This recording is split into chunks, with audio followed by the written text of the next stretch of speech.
Paano ba ako nag-start ng piso Wi-Fi business? Bakit ako humantong sa ganitong negosyo na hindi ko naman alam kung paano to gawin at hindi ko rin alam kung anong kahantungan ko nito. Nag-start ako last 2020 kasagsagan ng pandemic.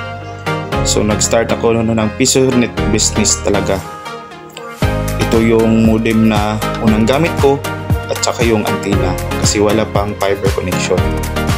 So ito yung unang harvest ko. At kalaunan, nag-upgrade ako ng P2P at tumagdag ako ng segunda manong piso Wi-Fi.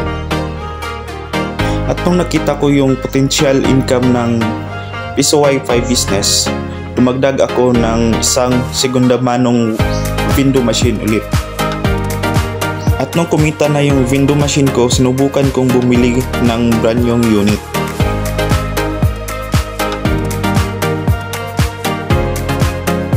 At dumagdag pa ako ng bagong isang window machine na bago.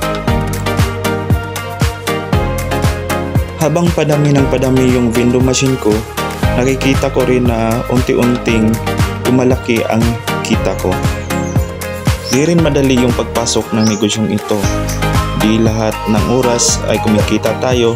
Minsan din may mga challenges din tayong may encounter. Minsan mahina, minsan masisiraan pa tayo ng unit. Ngayon natuto na rin akong magbuo ng sariling window machine. At nang dahil dito nakakatipid na tayo at nasiguro pa natin yung quality ng ating window machine. Kaya sa lahat ng nag-start pa lang ng negosyo, laban lang at huwag kalimutang manalangin.